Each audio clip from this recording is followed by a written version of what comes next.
Aujourd'hui, on va parler de tout ce qui est finition. Donc les petites brillances, les reliefs, les machins sur les visuels des couvertures des livres, jaquettes, tranches, dos, tout ce qui peut mettre en avant un livre par rapport à son visuel. À quel point c'est souvent de la connerie et à quel point ces choses, on va les payer. Chaque petit bonus, petit ajout, c'est des coûts supplémentaires, des coûts qui vont être répercutés sur vos livres. Ou alors peut-être que les maisons d'édition vous les offrent généreusement. Je ne pense pas. Ça se justifie dans certains cas et on va parler de ça globalement. Yo les furios, c'est Brando. Donc comme je vous ai dit, aujourd'hui on va parler de ce qui est finition. Il y a deux cas de figure pour ma part dans lesquels les finitions sont acceptées. C'est quand c'est l'auteur lui-même qui s'est tapé des délires pour mettre en avant son tome parce que voilà, mais du coup on fait la même chose qu'au Japon. C'est une bonne raison. Ou alors parce que c'est un format collector, un grand livre, une édition prestige. Toutes ces choses-là méritent une attention particulière et c'est logique. Par contre, quand on a un tome simple, pour ma part, il doit être simple, tout simplement. Pas de finition, pas d'autre chose, avec un prix du coup qui peut rester bas et qui est correct. Ninepeak, c'est un bon exemple pour ça, je trouve.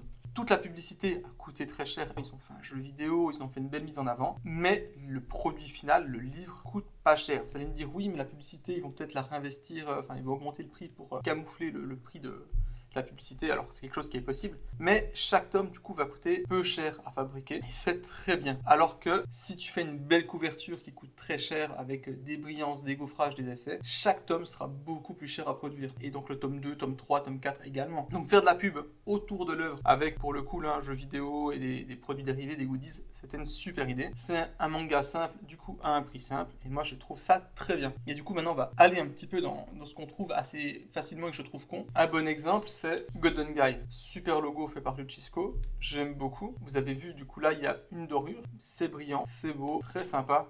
Mais ça, c'est uniquement fait pour vendre. Parce que le manga, il va être posé comme ça en rayon. On va voir la petite brillance. C'est cool, ça attire l'œil. Mais ça, c'est des frais supplémentaires. Vous allez le ranger en bibliothèque, ça disparaît. Si je prends Baki en comparaison, grand volume, c'est une édition du coup de luxe, très bien faite. Et ben ça justifie pour ma part d'avoir une brillance et elle est au dos. Vous rangez le livre, ça brille. C'est hyper beau en bibliothèque. Les tomes en rayon en magasin, et ben on va quand même aussi les voir parce que ce côté il brille. Et devant, ils ont mis un vernis sélectif là, mais même ça aurait pas été, je pense, nécessaire. Ils ont mis une brillance à l'arrière, ce qui n'est pas nécessaire non plus. Mais voilà, Golden Guy, je trouve que c'est un bon exemple. Là, le tome a un truc qui coûte un peu plus cher, qui est situé à un endroit qu'on ne voit pas une fois que c'est rangé. Et je trouve que c'est débile.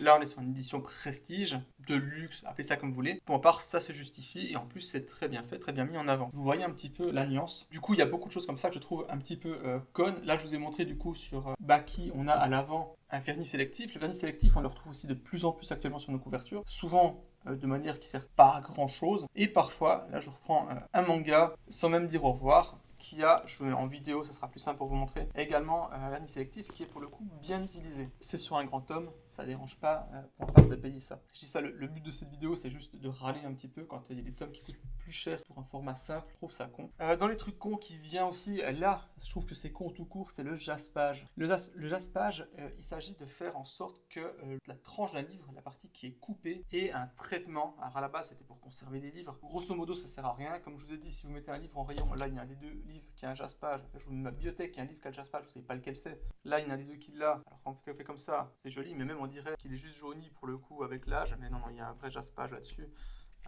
Ça c'est un livre de con, hein. Il y a du gaufrage, donc du relief sur le personnage, il y a de la dorure, en plus vraiment de la dorure à chaud dessus, ça c'est un produit de luxe inutile. Pour vous dire, le jaspage, vraiment grosse connerie. Pourquoi je parle du jaspage? C'est un truc qu'on voit pas beaucoup dans le manga, mais l'édition prestige de Berserk a ça. Ils en ont parlé dans le live qu'ils ont fait, je crois, à Japan Expo. Moi j'ai regardé la rediff commentée par quelqu'un qui est beaucoup plus vénère que moi. Il fait une fixette sur le jaspage à un moment donné, et je suis entièrement d'accord avec lui. L'édition prestige de Berserk actuellement coûte cher, elle coûte cher, mais elle coûte encore plus cher parce qu'il y a ce putain de tour rouge qui, une fois le livre rangé dans votre bibliothèque, on ne le voit pas. Le tour rouge, il sert juste à être vu dans le magasin pour que les gens se disent « Oh là là, ce truc est intéressant ». Et c'est du coup un frais supplémentaire sur chacun des tomes que vous allez acheter de Berserk. J'espère pas que ça va généraliser dans le manga, j'espère pas qu'on en aura d'autres en quoi que ce soit. Ça n'apporte rien. Si les Japonais l'ont fait sur un truc et qu'on l'importe, autant respecter le matériel. Pas d'utilité sinon. Et je vais juste parler un petit coup de Tokyo Tribe parce que là c'est un cas d'école, mais il y a une différence un petit peu, c'est que l'auteur a sa propre maison d'édition en un sens, Fantastic Entertainment. Donc en gros, ça fait partie de son œuvre, c'est son délire. Plus ou moins chaque tome, s'il a découvert des nouvelles finitions entre temps, j'ai l'impression, il s'est dit je les mets. Là, le personnage, il est à moitié robotique, il s'est dit, bah, on fait un effet métallisé, on le met aussi sur le dos. Dans ce tome-là, l'action se passe un petit peu de manière assez sombre, assez violente. La nuit, le tome, toute la partie du dos, tu le mets en rayon, ça c'est joli, est phosphorescent. Ainsi, chez toi, chaque soir, dès que j'éteins, on voit que ce livre, parce que il est phosphorescent dans la version japonaise, du coup il est phosphorescent également dans la version française. Et on voit un bout du logo ici de la main.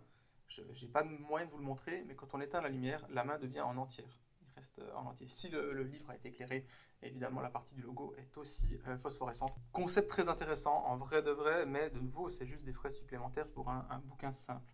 Mais là c'est un choix de l'auteur, ça fait partie intégrante de l'œuvre. Là pareil, c'est un livre qui était sorti il n'y a pas si longtemps. C'est très difficile à voir à la caméra, mais il y a un relief supplémentaire qu'il est à la même scène mais en agrandi. Pas très utile. Et puis là, il nous a fait un petit vernis sélectif.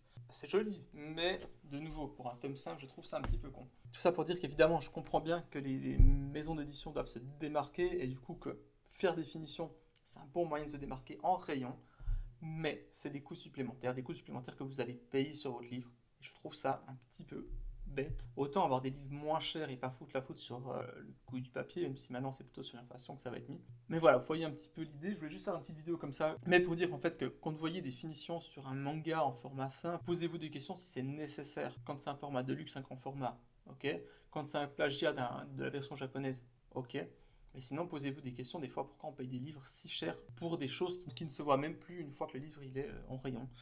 Donc voilà, je vais juste parler de ça très vite fait. J'aimerais votre avis là-dessus. Est-ce qu'il est similaire au mien? Est-ce que vous, pour vous, ça dérange pas de payer un livre en format simple avec définition parce que on peut se le permettre? Ou au contraire, vous aimeriez même que parfois les éditions de luxe prestige aient un petit peu moins d'effets et qui soient un peu moins chères? Moi, ça me dérange pas si on paye un truc prestige de luxe de payer une certaine somme pour avoir vraiment le produit bien, juste bien, pas forcément que ce soit mieux, mais bien. Sinon, pour les mangas classiques, j'aimerais le truc le plus simple, moins cher possible. Un papier quand même correct, hein. Évidemment, pas un papier transparent, pas un papier trop jaune non plus, hein, légèrement. Mais voilà, j'aimerais votre avis là-dessus. Qu'est-ce que vous en pensez? Est-ce que vous trouvez que ça apporte quelque chose? Et quel est votre avis sur le jaspage? Est-ce que vous avez des mangas qui ont du jaspage? Je sais que c'est peu fréquent, ça se fait beaucoup plus sur certains types de romans, ce genre de choses. Ou le Seigneur des Anneaux, la dernière édition apparemment, qui a fait polémique aussi à cause du jaspage, qui est moins beau que dans la version originale et qui sert également pas forcément à grand chose. Bref, merci de m'avoir écouté, c'est tout pour aujourd'hui, des bisous, tout ça.